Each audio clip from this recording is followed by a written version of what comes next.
भी पुण्य के संयोग मिले हो, कितने भी अनुकूलता मिली हो, लेकिन वो त्याग करना है, क्योंकि हमारा एक सम्यक दर्शन, हमारी एक साधना अब शुरू हो रही है। इस संयोग के साथ ही ये संयोग के साधन मुझे सुख देने वाले तैयार हुए।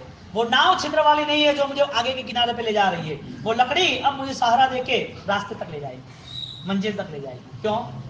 बोलो, संयोग के लिए हमारी खुद की अभिलाषा क्या है? संयोग मिला है ना, अंधापन रखना है या छोड़ना है? आप बोलोगे छोड़ना है, अब मैं बोलूंगा ठीक है चलो 14 व्रत नियम धारण कर लो। मैं बोला ठीक है चलो, आप कम से कम व्यवसाय में 12 घंटे दे रहे हो, अब 3 घंटे ही दो। अंधापन के सिस्टम है, अंधेपन का ऑपरेशन है, करना है तो कहे नहीं ये नहीं करना। अरे बोल बच्चन, खाली बोलना ही आता है बस, हाँ खाली बात ही करनी आती है, बात सुनी तो बात बोल दी बस। इसकी प्रोसेस है, हम ये कर सकते हैं। हमारे ही ऐसे मानव के देह को लेके बहुत सारे ने ये सब किया है। क्या किया है? सिर्फ उसको मानसिक स्तर पर थोड़ा कन्वर्ट, थोड़ा चेंज लेना है, मोड़ लेना है। मोड़ ले सकते हैं, कम से कम द्रव्य से, कम से कम सहयोग से, कम से कम चीजों से हम चला सकते हैं। वे हैंडलिंग नाउ हम सब मैनेज कर सकते हैं, लेकिन नहीं, हमारे अलमारी में 10, 15, 20, 50 जोड़ी कपड़े तो होने ही चाहिए। हमारे यहाँ 3-4 गाड़ियाँ, 3-4 शूज तो होने ही चाहिए। हमारे यहाँ ये फर्नीचर, ये व्यवस्था, ये घर, ये तैयारी होनी चाहिए। क्यों इतना राग? किसको दिखाना है? नरक को, दुर्गतियों को, दुर्भावों को, असमाधियों को, अस्पतालों को। किसको दिखाना है? सब वो आपको ही भुगतना है। कोई साथीदार, कोई भागीदार, कोई सहयात्री नहीं है। अब हम पीछे आने की तैयारी करते हैं। आज से शुरू करो कि भोजन के द्रव्य में कम, उसके साथ साथ विचारों में भी कहीं पर भी कोई भी निंदा के परिणाम आए, कोई भी ईर्ष्या के, कोई भी अहंकार के, किसी भी गलत बात बोलने का आए, वहां पर full control. We are change now. हमको बदलना है, मूलभूत बदलना है। आज से ऑपरेशन शुरू करते हैं। पर्यूषण तक हमारी तैयारी हो जाएगी तो आनंदित है। पर्यूषण के बाद भी यदि दिवाली तक हो जाए तो भी आनंदित है। यदि आगे जाके कोई नए योग मिले, नए व्याख्यान मिले, अच्छी बातें सुनने मिले और तैयारी हो जाए तो भी धन्यवाद है। अंतिम चरण आए, मृत्यु आए, उसके पहले परिवर्तन लाना ही हमें आपको पड़ेगा। तो ये संयोग पद की व्याख्या, कर्म का जो संयोग है वो अनादिकाल से है। कर्म के संयोग से ये सब छिपा है। अब कर्म के संयोग को दूर करने की हमारी प्रोसेस वो हमें तैयार करनी है। वितराग इच्छामि दुक्कडम। आपका निर्माण ही कमजोर और गलत रहा, आपका निर्माण ही क्षणिक और टूटने वाला रहा। परिवार में संस्कार ही ना रहे और आपने धर्म की क्रियाओं के नाम पर एक नया नेटवर्क खड़ा कर दिया सूक्ष्म अहंकार के नाम से कि धर्मात्मा है। धर्म की प्रवृत्ति से धर्मात्मा बनता है या धर्म के विचारों से धर्मात्मा बनता है? आपकी पवित्रता यदि आपको पता चल जाए तो समझ लो कि आप पृथ्वी के भगवान। आपको आपकी पवित्रता पता चल जाए तो आप धन्यवाद देना मिले हुए संयोग को। इस देह ने, इस मन ने, इस विचारों ने, इस मंदिर ने, इस परमात्मा की पूजा ने, इस व्याख्यान ने मेरे जीवन को धन्य बना दिया। इनका उपकार जितना हम कहे इतना कम है। आप अपने अंतर मन से खुश होना। यदि वो परिवर्तन का नया सुर पैदा हो जाए तो संभावना ज्यादा है, यदि इंसान करना चाहे तो। और वरना तो फिर मुर्दों का कोई ऑपरेशन नहीं होता है। मुर्दों के लिए कभी कोई मिशन किसी ने खड़ा किया? मुर्दों के लिए कोई मिशन खड़ा नहीं किया। मुर्दों बीच में परेशान कर रहे थे, वो कब्र साइड पे कर दी और वहां पर बिल्डिंग खड़ा कर दी, शॉपिंग सेंटर खड़ा कर दिया। ये मुर्दों ने तो परेशानी कर दी, खड़ा हटाओ यहाँ से। मुर्दे का एक ही मिशन होता है, जला दो, खत्म करो, वो नहीं चाहिए। तुम्हारी पृथ्वी बनी है मुर्दों की। इसके लिए हजारों सदियों से, हजारों सालों से कोई नई खोज नहीं हुई और मनुष्य जाति पर ये कलंक रहने ही वाला है। क्योंकि इतने सारे धर्म के अनुष्ठान, इतने सारे मंदिर, इतने संत, इतनी वाणी, इतने अनुष्ठान होने के बावजूद भी इंसान इंसान के करीब नहीं पहुंच पाया। भगवान के करीब जाने का एक भ्रम खड़ा किया है जिसका नाम है धर्म, क्रिया, और आगे जाके कोई बड़ा ऐसा अहंकार जो उसे पता ही नहीं चलता। पाप मूल अभिमान। कर्म ने आपको दे दिया बहुत कुछ, उस कर्म की एक अच्छी सी व्यवस्था थी पुण्य नाम की, जो आपको मिल गया। आपको मिला हुआ संयोग वो आपके लिए बेजान साबित हुआ।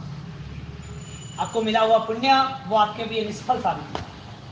आपको जो भी समृद्धि, जो भी भौतिकता, जो भी अनुकूलता मिली है वो सब पापकारी रही, वो मिसयूज हुआ, वो दुरुपयोग हुआ। संयोग का सदुपयोग नहीं हुआ। और आप ही जांचो, देखो आपकी हालत पर्यूषण के बाद क्या हो रही है। देखना आप क्या क्या चल रहा है आपके जीवन में। पता चलेगा कि हम सब अनपढ़, गंवार, अशिक्षित लोग हैं। पता चलेगा कि धर्म के नाम पर हमने धोखा ही किया है। पता चलेगा कि धर्म करने के बाद हमारी जात से ही हमने विश्वासघात किया है। इतना बड़ा आत्मा अपमान, इतना बड़ा आत्मा के साथ दुर्व्यवहार, ये आत्मा के साथ इतनी सारी चालबाजियां, ये सब करने के बाद 50 साल के बाद इस आत्मा को दुर्गति में ले जाना है। इस सारी परंपराओं से हमने बदमाशी के अलावा कुछ नहीं किया। देखना परिश्रम के बाद, लिख लो अभी लिखना हो तो, क्या हो रहा है आपका दिवाली के बाद, क्या असर हो रहा है। रात को खाना तब देखना कितने जीवों की हिंसा आपको दिखाई भी नहीं देगी। जमीन गंद खाना, आलू प्याज लहसुन मटर गाजर मूली जो भी खाना है वो देखना, आपको मजा आएगी। वो संयोग छिद्र की नाव है। आपको याद आएगा दुख के बाद, जब आपके शरीर में कोई परेशानी आ जाएगी, कोई ऑपरेशन खड़ा हो जाएगा, बीमारियां घेर लेगी आपको, जब आपको कोई बड़ा नुकसान आएगा, तब आपको याद आएगा कि अरे ये पाप का उदय उस टाइम बोला था गुरुजी ने। अभी कुछ पता नहीं चलेगा, ये मर्दों का ऑपरेशन चल रहा है। आप सजाग हो गए तो अभी से आपका संकल्प शुरू हो जाएगा, आपकी जागृति वो आपका संकल्प, आपका संकल्प वही आपकी जीत। संकल्प वाले को एक ही कदम उठाना है, आधी जीत वहीं शुरू हो गई। आधी जीत एक कदम पर, लेकिन वो जागना जरूरी है ना, वो उठा नहीं तो यही चलता है। और आपके लिए यही बात होती है कि हाँ 1.5 महीना आ गया, पूरे मंदिरों में भीड़ शुरू लग गई, परिश्रम आ गए, लोग काम पे लग गए। क्या इसके पीछे है क्या, वो तो बताओ। ये संयोग जो है, राजेंद्र सुरेश्वर जी महाराजा अभिधान राजेंद्र कोश की बात लेके यदि हम पे कुछ उपकार कर ही रहे हैं, यदि उनका ये प्रबल कष्ट यदि उनको आनंद दे ही रहा है, तो हमारे गुरु के पीछे हमारा योगदान, हमारा बलिदान, हमारा उत्तरदायित्व क्या होता है। जिस अवसर पर जो चीज संभव ही नहीं थी, मुमकिन ही नहीं थी, वो चीज उनका करके दिखाई। गुरु भक्त होने के नाते गुरु को हम क्या समर्पित कर सकते हैं। जीवन परिवर्तन वो राजेंद्र कोश की फलश्रुति है। अभिधान राजेंद्र कोश वो प्रिंट हो चुके हैं शब्दों में और कॉपियों में, उसने एक ढांचा ले लिया है। और वो अभिधान राजेंद्र कोश की बात को लेके यदि हम मुर्दा ही साबित हुए तो शायद कृपा दृष्टि कम हो जाएगी। हाँ, आपकी भ्रमणा है वो मूर्ति की है, सत्य की नहीं है। आपको कोई पूछे कि आपके गुरु कौन, तो आप बताओ कि हाँ राजेंद्र महाराज का प्रभाव बहुत है और वो हमारे गुरु है। बहुत अच्छी बात है। अब बताएंगे कि गुरु का प्रभाव क्या है, वो बताओ आपके ऊपर। गुरु का प्रभाव क्या आपके ऊपर? बस हम भक्ति करते हैं, उनके पीछे दर्शन वंदन करते हैं, उनके पीछे थोड़ा त्याग करते हैं। क्या गुरु को ये पसंद है आपका त्याग? आप जिन जिन गुरु से जुड़े हुए हो उन गुरु को पसंद है आपकी जीवन शैली? तो वो गुरु ने भी आपको अपने आत्मा की महिमा नहीं बताई। गलती हमारी हुई, आत्मा की महिमा बताने के बाद हमने परिवर्तन नहीं लाया। गुरु कभी गलत नहीं होते, गुरु कभी महिमा रहित नहीं होते हैं, गुरु कभी भी गौरव के बिना जी नहीं सकते। गुरु एक गौरवशाली जीवन यात्रा है। तो गुरु ने हमें ये दिया। सोचो आप, गुरु करना ही नहीं, करना है तो समर्पण के बिना रहना भी। क्या गुरु को ये पसंद है? आप और आपके गुरु में चेंजेस क्या हो सकता है? क्या चेंजेस हो सकता है? उनकी आत्म भावना है तो आत्म भावना का अंश तो हमें छूना चाहिए ना। उनकी आचारचर्या है तो एक आचारचर्या का हम 1% एक कदम तो उठा सकते हैं ना। उनके पास जिन शासन के प्रति आराधना करने के प्रति उनका इतना मन हो रहा है, तो हम जिन शासन के प्रति उन्हें पूरा जीवन दे दिया, तो हम कुछ चंद पल, चंद घंटे, मिनट तो दे सकते हैं ना। क्या यहाँ कंपनी खड़ी हुई है गुरु शिष्यों की? कंपनी बनी हुई है बिना धर्म की, बिना शासन की, प्रभु महावीर के सिद्धांतों बिना की कंपनी खड़ी हुई है। कई बार कई लोग मिलते हैं, हाँ गुरुदेव का हमारा बहुत पुराना संबंध है, गुरुदेव तो हम इतने छोटे से सबसे जानते हैं, गुरुदेव के पीछे हम बहुत पागल, गुरुदेव को तो हमने बहुत भक्ति की, हर साल गुरुदेव के पास जाना, और गुरुदेव तो जहाँ हमको सपने में आते राजेश्वरी महाराज को हाजरा हजूर है के। बताओ हाजरा हजूर साक्षात है गुरु महाराज राजेश्वरी महाराज। कैसे? पढ़ो राजेंद्र को, सुनो। अब बताओ राजेंद्र को क्या भ्रम की जाल बिछा के रखी है, क्या ये सब पागलपन सिर पे चढ़ाए बैठे हैं। गुरु के करीब होने वाला व्यक्ति वो क्या शक्तियों से दूर रहता है, वो सफलता से दूर रहता है, वो साक्षात्कार से दूर रहता है। गुरु की बात अंधकार से प्रकाश की होती है। गुरु की निष्ठा जीवन परिवर्तन के शंखनाद की। गुरु निष्ठा मिली या ना मिली, गुरु छांव मिली या ना मिली, गुरु का एहसास हुआ या ना हुआ, गुरु किसे कहते हैं? गुरु हमारा एक सवार है जो कृष्ण को मिला, अरे अर्जुन को मिला, जो कृष्ण उनके रथ को ले गए पार, कृष्ण रथकार बने ना, कृष्ण ने रथ को आगे ले गए ना, गुरु हमारी आत्मा की यात्रा को आगे ले जाते हैं। गुरु हमारे लिए एक सलाहकार है, एक आराधक है, हमारे लिए एक निश्रा, एक छाया है। गुरु एक वरदान है, सबको नहीं मिलते, मिलेंगे तो देह के रूप से, भाव के रूप से तो नहीं। बोलो आपके पास जीवन यात्रा के जो भी पहलू है, इसमें गुरु का गौरव आप बढ़ा रहे हो या कम हो रहा है? सोचो आराम से, बहुत टाइम है हमारे लिए, अनंत काल है। पाना है तो आज थोड़ी पाना है, अभी थोड़ी कुछ करना है, आज थोड़ी परिवर्तन लाना है, बहुत समय बाकी है अभी तो। अंतिम समय आएगा, गुरु के हम दर्शन करेंगे, गुरु को हम मिलेंगे, गुरु को कहेंगे मंगलिक सुनाना, गुरु के दर्शन हो गए, हम धन्य बन गए। इतनी छोटी सी सिचुएशन से आपका जीवन सफल बन गया है ना। लास्ट मोमेंट आधे घंटे की, गुरु ने मंगलिक सुना दिया, आपके भाव परिवर्तन हो गए। बीज बोया है क्या और पाया है क्या? पूरे जीवन तक विचार सहयोग के रहे, और जब सहयोग छूटने की तैयारी हुई, तब तड़पन होती है, तब गुरु याद आते, तब दर्शन याद आता है, तब प्रभु याद आते, तब धर्म याद आता है, तब नौकर याद आता है, और गहराई तक जाने की कोशिश करते हैं कि कितने करीब परमात्मा को हम याद करें। बहुत सारे आगे प्रतिबंधकता है, बहुत सारे सहयोग के अंतराल, ये सब इतने इकट्ठे किए हैं, वो आपको अंतिम समय पर समाधि के नाम पर देव गुरु धर्म के करीब आने ही नहीं देंगे। आपको एक आनंद आएगा, परिवार को आनंद आएगा कि उसने नौकर बोला और देह गया। गुरु महाराज के दर्शन किए और मृत्यु हो गई, गुरु महाराज मंगल सुनाने आए और मृत्यु हो गई। वो आपको ऐसा लगेगा, आपके परिवार को लगेगा कि समाधि मृत्यु हुई, लेकिन कर्मों ने तय नहीं किया।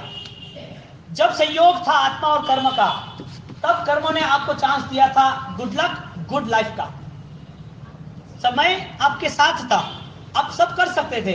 कर्मों ने तय किया कि आपका चांस अब खत्म, अब मेरी शुरुआत है। आपको कहां ले जाएगा? जिंदगी भर आपने कुछ किया ही नहीं, संयोग को समझा ही नहीं, संसार के पुद्गल को त्याग करने की भावनाओं के साथ मन के अहंकार कसायों को छोड़ने की हमारी सोच हुई नहीं, और अंतिम समय ने हमने मान लिया कि हमें कुछ मिल जाएगा। कैसे संभव है? कड़ू करिया, हाँ, उसमें ढूंढो मिठास। सोने की लकड़ी को पकड़ के रखो, अंधेरा रहो, लेकिन लकड़ी छोड़ना मत। हमारी तैयारी नहीं है हमें अंधापन छोड़ने की। लकड़ी पकड़ के रखी है, सोने की, हीरो की, माणिक की, और लकड़ी हमारा सहारा है। लकड़ी वो आंख नहीं है, लकड़ी सहारा था ही नहीं। और लकड़ी कितनी भी मूल्यवान हो, उसे छोड़नी थी। हमारी तो तैयारी होनी चाहिए कि हमारा अंधापन कैसे दूर हो, हमें लकड़ी चाहिए ही नहीं। होता है इसके ऊपर कोई प्रोसेस नहीं होती है। जो अविवेकी अज्ञानी होता है उससे कोई प्रोसेस नहीं होती है। जो श्रद्धा रहित है उससे कोई प्रभावित नहीं होता है, ना उससे कोई प्रभाव होता है। हमारी आस्था या तो हमारी अवस्था, वो क्या होती है, वो क्या है? क्या जर्जरित कपड़े को संभालने की है? हर पुद्गल, हर संयोग जर्जरित है, दिन प्रतिदिन इसमें चेंज होने वाला है, और वो चेंजेस हमें दिखाई नहीं दे रहे, वो बदलाव, वो परिवर्तन हमें दिखाई नहीं दे रहा है। और हमने ऐसा ही मान लिया कि इसे संभालना है, इसके ऊपर कोई नए रंग राज लगा दो, इसके ऊपर कोई नए हीरे मोती श्रृंगार कर दो, तो हमारा वो संयोग, हमारा वो पुद्गल, हमारी चीज वो और बेहतरीन लगेगी। हमारी तैयारी यही रही ना। हम आत्मवादी है कि आज्ञावादी है? आज्ञावादी, किसी ने हुकूमत की वो मान लो। आज्ञावादी व्यक्ति हमेशा गुलाम बना, उनकी रीढ़ ही टूट गई, वो कभी खड़ा नहीं हो पाएगा। रीढ़ की हड्डी होती है ना, वो टूट गई, आदमी खड़ा ही नहीं हो सकता। गुलामी संयोग की, संसार की, आपके आत्मगौरव को छीन लिया। आपकी आत्मा की जो यात्रा थी, आत्मा को यहां से आगे आगे निकलना था, वही खत्म हो गया। तो संयोग मिलने के बाद वो संयोग एक सहारा है। संयोग को तोड़ना या मरोड़ना या छोड़ना नहीं है, लेकिन उसका अवसर आता है जब छोड़ने का, तब उसे रखना भी नहीं है। गाड़ी चलाते वक्त आप यहां तक आ जाते हो, क्या गाड़ी अंदर लेके आओगे? सहारा है, वो पैर नहीं है, वो सिर्फ सहारा है। सहारे के लिए यूज कर दिया, लेकिन उसे छोड़ना भी जरूरी है। एक नाव पे बैठे हुए मुसाफिर, वो एक किनारे से दूसरे किनारे निकलते हैं, नाव को लेके सिर पे चढ़ा के गांव में नहीं जाएंगे, उसको किनारे पे छोड़ना ही पड़ेगा। वो सहारा है। सहारा जो चीज का है वो वास्तविकता नहीं है। सहारा देने वाली बहुत सारी चीज है। ऐसे सहारा देने वाले में एक शरीर साधन है, शरीर संयोग है, शरीर से जुड़ा हुआ परिवार वो भी एक सहारा है। धर्म के लिए हो तो ही। आप नाव में बैठे लेकिन डूब जाए तो, नाव में बैठे लेकिन छिद्र वाली हो तो, आपने लकड़ी तो हाथ में ली लेकिन कांटे वाली हो तो, लकड़ी का मूल नहीं रहा, लकड़ी जो है उसका परिणाम नहीं रहा। नाव बैठे, नाव का जो कार्य था वो कार्य फलीभूत नहीं हुआ। नाव का कार्य क्या था? डुबाना या तारना। लकड़ी का कार्य क्या था? आपको हाथ में लहू निकालना या आपको सही स्थान पे पहुंचाना? आपको सही स्थान पे पहुंचना था, लेकिन लकड़ी कांटे वाली पकड़ ली, आप परेशान हो गए, लकड़ी छोड़नी पड़ेगी। क्यों? उसने सहारा तो दिया लेकिन दुखदाई था। नाव में बैठे तो सही आप, लेकिन छिद्र वाली थी। उस छिद्र ने आपको आगे जाके मस्त दरिए में मिडल में आए लेके आप खत्म हुए। संयोग ने सहारा दिया धर्म करने की प्रवृत्तियों का, लेकिन वह धर्म पाप की प्रवृत्ति हो गई, डुबाने वाली हो गई। संन्यास ने घोषणा की कि यदि कोई प्रवृत्ति, यदि कोई आस्था, यदि कोई अवस्था, यदि कोई संयोग वो अपनी आत्मा को डुबा रहा है, अपने आत्मा को अहंकार से परिपूर्ण कर रहा है, अपना व्यक्तित्व मिथ्यात्व के जहर से, अज्ञानताओं के जहर से भरा हुआ रहता है, तो वो धर्म को आपको तिलांजलि दे देनी चाहिए श्रद्धा के साथ। मेरी आत्मा का गौरव खत्म हो रहा है, छोड़ दो, नहीं चाहिए। यानी कि धर्म करने वाला व्यक्ति अहंकारी नहीं होना चाहिए, मायावी नहीं होना चाहिए, दंभी प्रपंची निंदक नहीं होना चाहिए।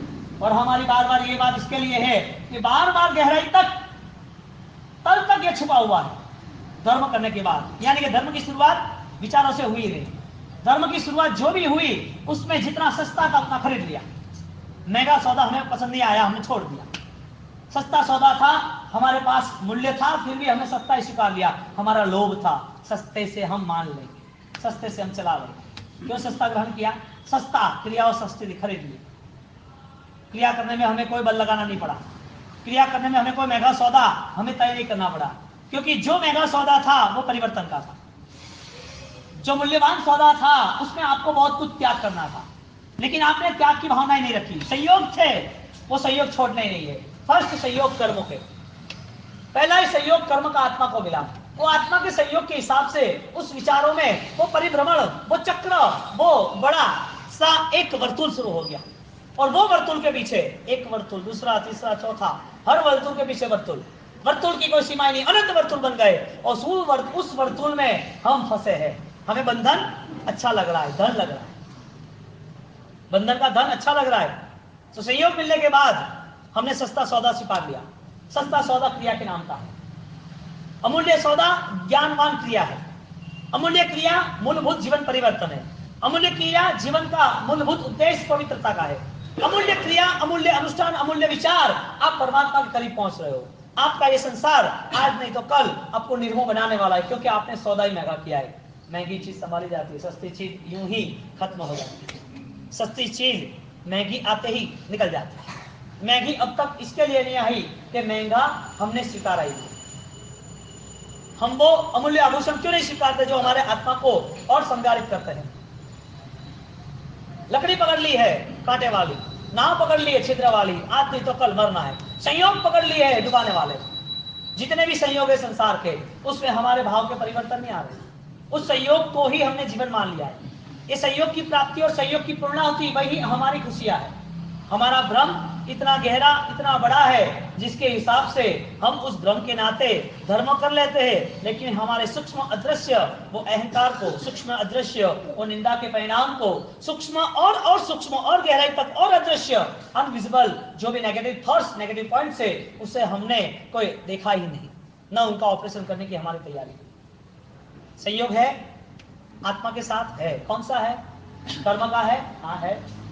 देह का है, संयोग यानी जुड़ना। आत्मा के साथ देह जुड़ा हुआ है, आत्मा के साथ कर्म जुड़ा हुआ है। देह कर्म जुड़ने के साथ किस कर्मों ने परिवार दिया? आपको जो दिया है आत्मा के साथ जितना भी, वो सब कर्मों की बदौलत है। आपको जो मिल भी रहा है वो सब जितने भी संयोग है वो आपके विचार से, आपकी मर्जी से आए हैं। अब संयोग है यानी कि नाव का आधार है। आप नाव में बैठे हुए हो, अब वो नाव आपको किनारे पे ले जा रही है या बीच में डुबो रही है? आपको मिला हुआ संयोग वो क्या आपको धर्म के साथ प्रेरित कर रही है? वो धर्म से बिछड़ रहा है। संसार है, इस संसार में सब संयोग परिवार का मिला हुआ है, और परिवार के संयोग के साथ जिम्मेदारी भी निभानी है हर किसी को एक दूसरे के लिए। यदि उस जिम्मेदारी निभाते निभाते उस दरिया की यात्रा करते करते, समुद्र की यात्रा में निकलते वक्त यदि छिद्र होता है तो ध्यान रखना पड़ता है। शायद बाद में पता हो गया कि छिद्र है तो वहां पर पानी जो आ रहा है वहां पर कंट्रोल करना पड़ेगा। जिस छिद्र के नाते हमारे भाव, हमारा भाव, हमारा नया जीवन, हमारी भविष्य की यात्रा यदि दुखदायी और बोझिल और परेशान से युक्त है तो हमें समझना चाहिए, संभालना चाहिए। सीधी बात है, आपके साथ जुड़े हुए हर कोई व्यक्ति वो आपके किस भावों में ले जा रहे हैं, आपको किस विचारों से आपकी यात्रा शुरू हो रही है, उनके साथ रहने के बाद भी आपका क्या निर्माण हो रहा है। संयोग छिद्र वाले हैं, संयोग कंटक वाले हैं, संयोग जलाने वाले हैं, परेशान करने वाले हैं। आपके साथ आपको धर्मपत्नी मिली, या आपको तो पति परमेश्वर मिला, या बच्चे लोग कुछ जैसे मिले, या अपने बुजुर्ग सास ससुर वो शायद दशरथ कई जैसे मिले। ये सब जो है वो क्या है, उपकारी है, दुखदाई है, सुखदाई है। यानी परिवार में सोच क्या चल रही है, परिवार में कोई पुण्य पाप की धर्म की कोई सोच चल रही है, परिवार में कोई आत्म की चिंता हो रही है। हर मिला हुआ सहयोग क्या उपकारी उपयोग युक्त है, मिला हुआ सहयोग उसमें हमारी एक भविष्य की योजना जो बन रही है उसका आयोजन क्या है, हमारा अभिगम क्या है, हमारा अस्तित्व क्या है, हमारी अस्मिता क्या है, किस हिसाब से हम ये निर्णय कर रहे हैं, किस हिसाब से हम इस विचारों को लेके हम आगे निकल रहे हैं। यानी कि दिन पूरे करने के लिए जीवन है, आयुष्य पूर्ण करने के लिए जीवन है। ये पंखी का मेला सुबह होके, ये सुबह होने के नाते निकल जाएंगे सब, ये बसेरा यहाँ का यहाँ रह जाएगा और हर हर नई दिशा में पकड़ लेंगे। इस आत्मा ने यहाँ आने के बाद, इस आत्मा ने यहाँ रुकने के बाद, इस आत्मा ने जो संयोग परिवार का अनजानों का मिलन है वहां आने के बाद उसका कर्तव्य कौन सा, इधर ही बैठे रहना है, इसके नाते दुर्गति और दलदल में जाना है, इसके नाते क्या दुख की दुनिया आत्मा को निर्मित करनी है। क्या आप खुद आपका भविष्य निर्माण कर सकते हो, इतनी सक्षमता है? क्या सोच चल रही है? पंखी ना मेरा जेવો देखी ले संसार, छोड़ी जानो तन धन परिवार। सांझ पड़े सौ पंखी तरु पर आवीने भेगा थाय, आवीने भेगा थाय। सवार पड़ता પોત પોતાના સ્થાને ચાલ્યા જાય, સ્થાને ચાલ્યા જાય। ચેતન રે કર્મ સંયોગે આ દુનિયામાં મળતો રે સંસાર, છોડી જવાનો તન ધન પરિવાર। पूज्यपाद उपकारी गुरुदेव राष्ट्रसंत आचार्य भगवान हमारे आस्था के आयन जैन सेन सूरी महाराज की ये मधुकर रचना है और अध्यात्म को और प्रबल बनाने के लिए है। लेकिन शब्द जिसके लिए जड़ है इसके लिए नहीं है। शब्द बेजान है तो फिर आप कुछ नहीं कर पाओगे, क्योंकि शब्द बेजान नहीं है, आप ही अनकॉन्शियस है। शब्द बेजान थोड़ी होते हैं, शब्द तो आपको बहुत देता है। शब्द जड़ है फिर भी जड़ता को खत्म करता है। शब्द यदि आपके लिए सिर्फ एक पुस्तक की एक कला रही, एक शब्दों के यानी कि अक्षरों के तोड़ मड़ोड़ रहे, या तो कोई न कोई एक कलाबाज अपना कौशल्य लेके एक नई पुस्तक, एक नई कविता, एक नए दोहे, एक नया इतिहास रखता है, तो वो आपके लिए उपकार इसके लिए नहीं कि आप मुर्दे हो, बेजान। बेजान के लिए कोई ऑपरेशन नहीं होता है। हाँ, डॉक्टरी ट्रीटमेंट किसके लिए होती है? जिसको संवेदना होती है, जिसमें जान होती है, जिसमें चिल्लाना चिखाना होता है, क्योंकि उसके अंदर वो दर्द महसूस हो रहा है। ये ऑपरेशन किसके लिए है? जिसको भव भ्रमण संयोगों से मुक्त होना है, इसके लिए।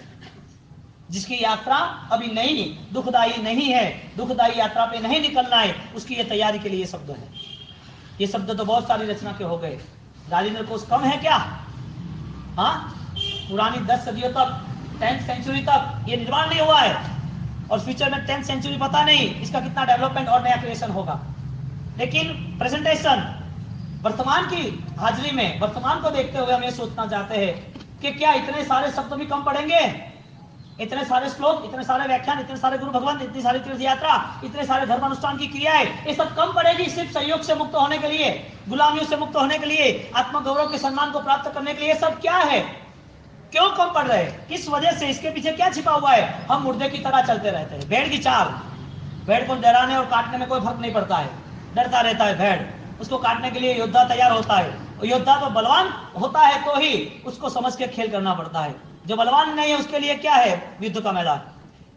उसको तो यूं ही काट दिया, भेड़ बकरियों को।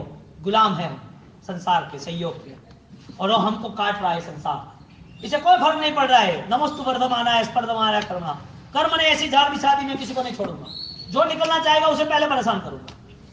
निकल बताओ तुम 18 पाप स्थानों से निकलो, आपकी ताकत है तो पाप छोड़ो, त्याग करना है तो नहीं निकल पाओगे। सूक्ष्म गहरा अहंकार छिपा हुआ है जो अदृश्य है। सामान्य अहंकार दिखा जाता है, नेताओं अभिनेताओं के अहंकार सामान्य है, वो बाहरी दिखा देते हैं। उनको पता है कि उनके पोस्टर से, उनके नाम से, उनके वोट बैंक से, उनकी प्रसिद्धियों से वो हर भाषण करते रहते हैं। वो सामान्य अहंकार है, दिखता है। शायद वो अहंकार विलीन हो सकता है नेताओं के, अभिनेताओं के, उद्योगपतियों के, श्रीमंतों के। लेकिन धर्मात्माओं के सूक्ष्म अहंकार है। धर्म को चुनने के बाद वो अंदर छिपी हुई शैतानियत है जो परमात्मा के करीब नहीं ले जा रही है, सत्य के करीब नहीं ले जा रही है। वो सूक्ष्म अहंकार खुद को देखना है, क्योंकि जब तक अहंकार अदृश्य रहेगा तब तक पाप मूल अभिमान, वो मूल पाप का नहीं खिसकेगा। तब तक ये धर्म आराधना सब हमारी बदमाशियां और बर्बादियां। प्रवृत्ति से पुण्य मिलेगा, लेकिन वो पुण्य आपके लिए उपकारी इसके लिए नहीं है क्योंकि वो पुण्य बर्बादी का रास्ता है। आपको नाव में जाना है, छिद्र वाली है, चले जाओ। नाव है ना, जाना चाहिए ना, क्यों नहीं जाना? पानी पीना है ना, पी लो ना, जहर है कौन आधा। नाव में बैठ जाओ, लकड़ी को पकड़ लो, अंधा वो अंधा ही है, चाहे लकड़ी पकड़े सोने की या चांदी की या हीरो की, लेकिन वो लकड़ी को भी छोड़ना है। दुनिया में कितने भी पुद्गल मिले हो, चाहे दुखदाई हो, कांटे की लकड़ी हो, इसे तो छोड़ना है। लेकिन सुखदाई जैसे कितने पुद्गल हो, पैसे, परिवार, धन, दौलत, बंगला, शान, शौकत, प्रतिष्ठा, इज्जत, आबरू, रूप, बल, बुद्धि, कुछ भी हो, संयोग त्याग करने के लिए। संजोग मूला जीवे ना पत्ता दुख। सोने की भी लकड़ी है तो भी अंधे को छोड़नी है, क्योंकि वो आंख नहीं है। हमारी आंख वो हमारी श्रद्धा है, वो हमारा जीवन है। इंसान इधर क्यों आया? जानवर की दुनिया को तैयार करने के लिए आया है, या फिर जानवर का एहसास हो रहा है? यहाँ क्यों आया है? ये जन्म के नाते क्या? बहुत सारे प्रश्न है जिसको आपको खुद को ही उलझाना है, सुलझाना है। आपको खुद ही उन प्रश्नों की पहेलियों को आपको समाधान की ओर ले जाना है। आप क्यों इधर आए हो? आपके पास रहा हुआ हर संयोग क्या वो छिद्र वाला तो नहीं है ना? आपको लग रहा है कि मेरी दुकान मुझे कोई नया हिंसा का पाप रात्रि भोजन का करा रहा है?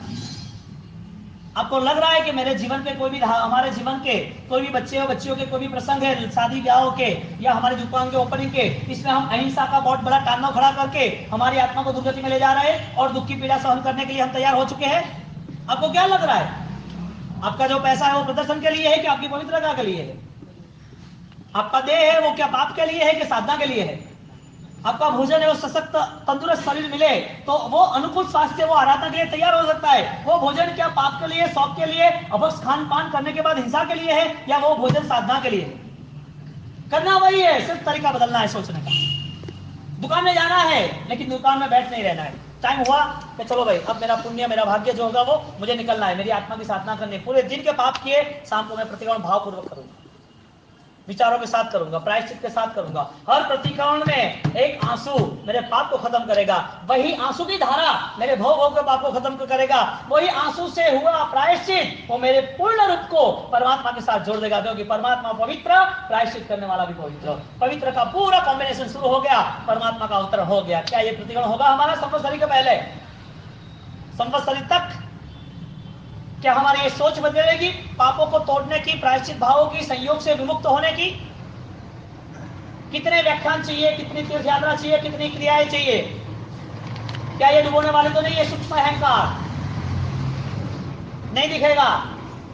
लोगों ने तपस्वी बोल दिया, दानेश्वरी बोल दिया तो दान करते रहेंगे, तब करते रहेंगे, लेकिन इसके पीछे हम आत्मवादी, हमारी साधना मुक्ति की होनी चाहिए, वो निर्मित नहीं होगी। कर्म परिवर्तन के लिए जीवन नहीं था, कर्म खत्म करने के लिए जीवन था। जिसने अनंत संसार हमें दुर्गति में ले गए, अनंत संसार तक हमें दुखदायी अवस्था और पीड़ाओं में रखा, इतनी जंजीर गुलामी की, संयोग दे दी। ये संयोग का स्वरूप है। आप एक काम करो संयोग को चेक करने के लिए, छोटा सा एग्जांपल। कड़ू करियाता आता है ना आंबिल में, हाँ चिरायता जो भी है वो समझ पड़ गया तो बात खत्म। हाँ वो कड़ू करियाता है ना, वहां बैठ जाओ, 1 लाख बार वहां पर आप माला गिनो, मीठा हो जा, मीठा हो जा, मीठा हो जा। 1 लाख बार, चलो कम पड़ रहा है 10 लाख बार, और भी कम पड़ रहा है 1 करोड़ बार। चलो जगह अच्छी नहीं है, चलो उसको बगीचे में ले जाओ, उसको पहाड़ पे ले जाओ, हिमालय पे ले जाओ, उसको मंदिर में ले जाओ, उसको फ्रिज में रख दो। आप ऐसी जगह ढूंढ लो जिसमें वो मीठा हो जाए, ऐसा वो तरीका ढूंढ लो। मीठा हो, मीठा हो, मीठा हो। इस पे धूप अगरबत्ती करो, इस पे मंत्र जाप करो, इसको संभालो, इसको सोने की मट्टी में रखो, बाटी में, इसको अच्छे मैदान में रख दो, उसको आसमान में रख दो, शटल में रख दो, स्पेस शटल में, सैटेलाइट में रख दो, चिराएगा। अब 10 साल के बाद मीठा होना चाहिए। होगा या नहीं होगा? पक्का? पक्का? डन? क्लियर? सोच के बोलना। होना ही नहीं है, क्योंकि उसका स्वभाव कटु है। संयोग मूला जीवेना, संयोग का स्वभाव है दुखदाई। संयोग जितने भी मिले, सोने के मिले, हीरे मोतियों के मिले, राजमहलों के मिले, अच्छे परिवारों के मिले, अच्छे रूप के मिले, अच्छे बुद्धि और बल के मिले, तपस्या करने के मिले, सामाजिक प्रतिमा जाप आराधना के मिले, अच्छे से अच्छा बेहतरीन संयोग मिल गया। स्वभाव क्या है उसका? पत्ता दुख। तो आपको दुख को पसंद करते हो। आपके परिवार में किसको धर्म आराधना करनी है तो सबसे बड़ा माइनस, पहले तो करने की भावना नहीं होती।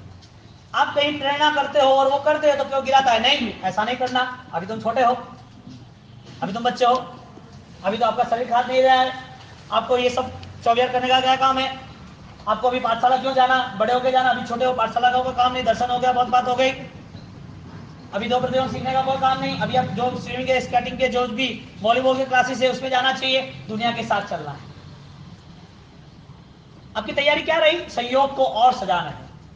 आपने माना नहीं कि संयोग दुखदाई है, वो तो आपने मर्यादा को माना, चिरायता को माना कि कड़वा है। संयोग थोड़ी कटु है। संयोग कटु कब रहेगा? जब आपके चित्त पर कोई गहरा प्रसंग आएगा, सामने कोई दुखदाई अवस्था आएगी, तब आपका फुल माइंड एक्टिव हो जाएगा। अरे ये नहीं होता तो अच्छा होता, इतने सारे पैसे बड़े तो किडनैपिंग हुआ ना, ये पैसे के नाम पर दो भाइयों ने झगड़े और एक दूसरे के खून खराबी, वकील पर कोर्ट में चले गए, कानून लगा दिया, नहीं चाहिए मुझे पैसे। क्यों भाई? चित्त में गहरा असर हो गया तो, प्रसंग खड़ा हो गया तो। इस संयोग ने दुख दिया। संयोग दुख देता है क्या?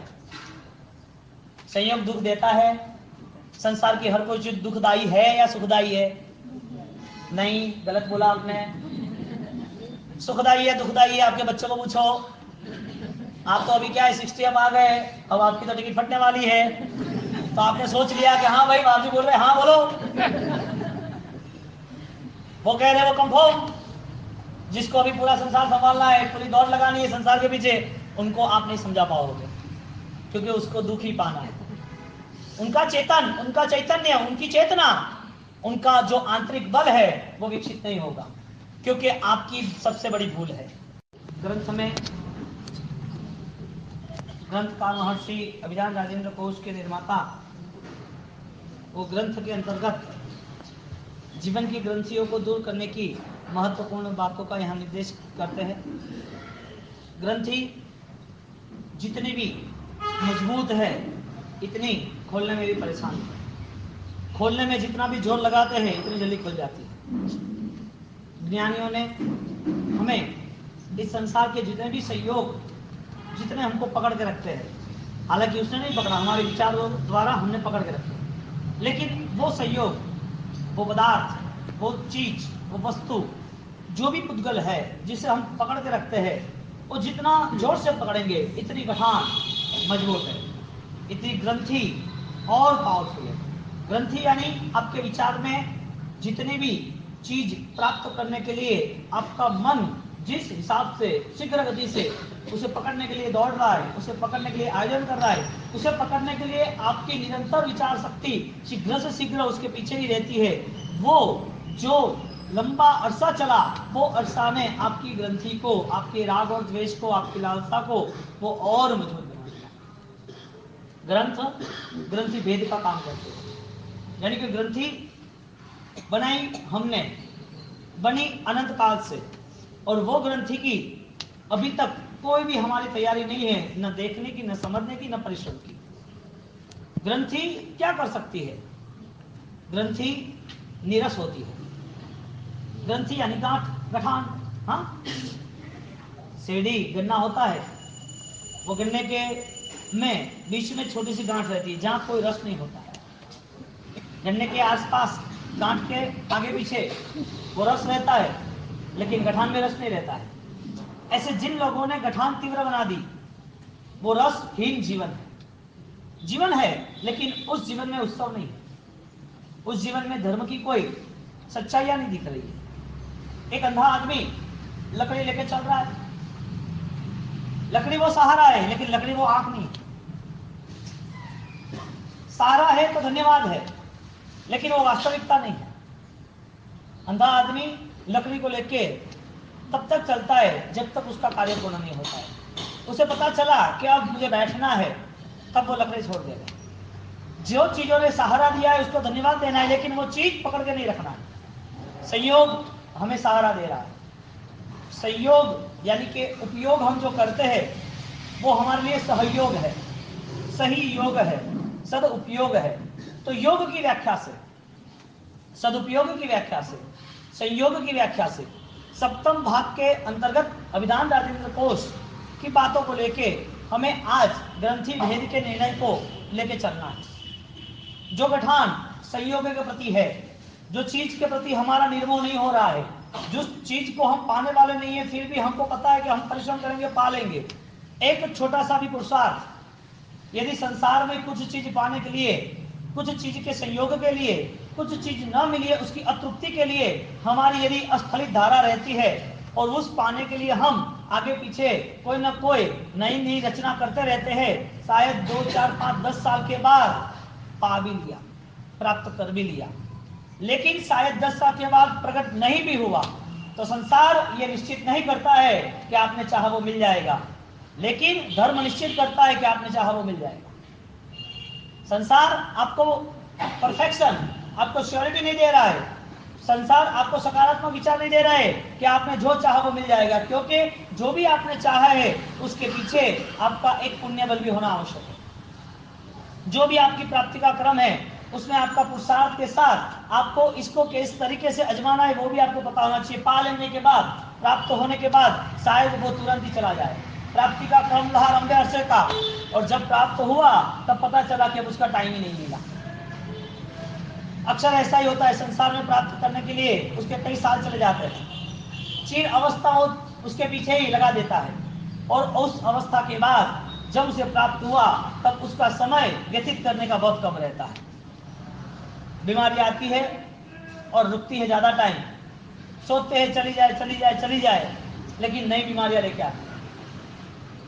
हमारे यहाँ संयोग पद से हमने जो आकर्षण जो हमको रखना है, जिसका हमारा भाव आत्मा का नहीं है, संसार का ही है, तो जैन शासन कह रहे हैं कि संयोग की व्याख्या क्या, संयोग का स्वभाव क्या, संयोग का रिजल्ट परिणाम क्या, संयोग का उद्देश्य क्या, संयोग के लिए हमारे मन में वास्तविक स्थिति क्या निर्मित है। जो हमें मिला है उसका नाम संयोग, जो प्राप्त करने की कोशिश कर रहे हो सब संयोग। तो हमारे मन में संयोग को कैसे यूज करना है। जो हमें मिला है वो लकड़ी है, क्या उसे आंख माननी है? तो क्या अंधा ही रहना है? अंधे के लिए लकड़ी सहारा है लेकिन आंख नहीं है। अंधे व्यक्ति ने लकड़ी पकड़ ली और मान लिया कि मैं अब सेफ। संसार के इस व्यतीत करते करते धर्म में यदि थोड़ी भी सोच आई और धर्म की थोड़ी सी भी विचार शक्ति के नाते उन्हें मन बना दिया कि धर्म मेरा साधन है, धर्म ही उपकारी है, लेकिन वो धर्म हमें अंधा बना रही है। अंधेपन से हम व्यतीत कर रहे हैं। हम हमारी होशपूर्ण स्थिति, हमारी जागृत अवस्था, हमारे वर्तमान को हम देख नहीं सकते, तो वो धर्म भी क्या। धर्म कभी भी पाप कराने वाला नहीं होना चाहिए, क्योंकि वो धर्म यदि वो दुर्गति देने वाला है तो वो धर्म धर्म नहीं है। तो धर्म कभी पाप कराएगा क्या? कभी भी नहीं। यानी धर्म की व्याख्या यही है कि आप अपने अनंत संसार की यात्रा को खत्म करने की कोशिश कर रहे हो। कर्म को परिवर्तन नहीं कर रहे हो, लेकिन कर्म को खत्म कर रहे हो। जो कर्म हमको जिस संसार में परिभ्रमण कराने वाले हैं, उस संसार परिभ्रमण की यात्रा को रोकने के लिए हमारे पास मानव भोग की सफलता की सोच आवश्यक है। यदि सोच है तो फिर धर्म है, और जिसके पास ये धर्म है वो इंसान, वो आध्यात्मवादी होगा, आज्ञावादी नहीं होगा। आज्ञावादी, आज्ञाकारी, किसी का मानना वो गुलामी है, वो बिक जाता है। उसने अपना आत्मगौरव छोड़ दिया, किसी ने छीन लिया तो उसे पता भी नहीं क्यों। वो आत्मवादी नहीं बना, वो सिर्फ आज्ञाकारी बना। कि कोई ऑर्डर कर रहा है उसकी वो तैयारी कर रहा है कि हाँ कोई ऑर्डर करे मैं सिखा लूं। किसी ने कुछ बात बताई मैं तैयार हो गया। हमारे यहाँ परमात्मा महावीर के पीछे जिन लोगों ने आराधना साधना की जिस श्रमण और गंधर्वों ने परमात्मा महावीर का अनुसरण किया, जिनने प्रभु महावीर ने बताए मार्ग पर चले, वो आज्ञाकारी तो थे लेकिन आत्मवादी थे। हमको आज्ञा पालन करना वही हमारा धर्म नहीं है, हमारा आत्मा यानी कि आत्मा के तक पहुंचना वो हमारा धर्म था। तो जिन लोगों ने प्रभु महावीर को चुना, यानी कि प्रभु महावीर की आज्ञा और आदर्शों को चुना, उनके उद्देश्य और उपदेशों को चुना, जिस व्यक्ति ने परमात्मा के करीब आने की कोशिश की, वो ही परमात्मा बन गया।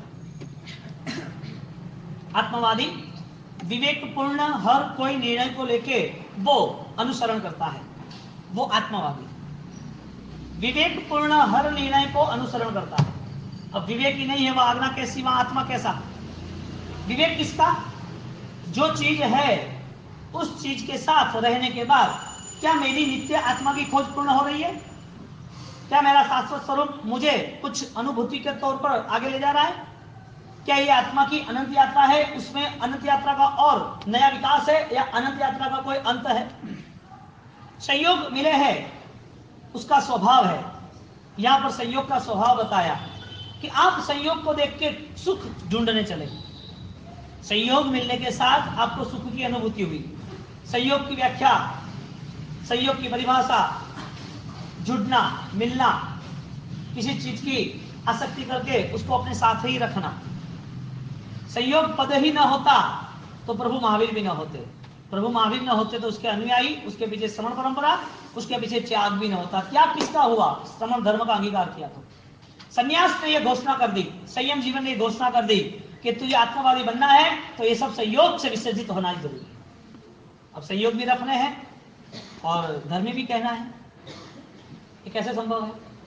देह भी मिला है और देह को पकड़ के भी रखना है। कब तक देह को पकड़ के रखोगे?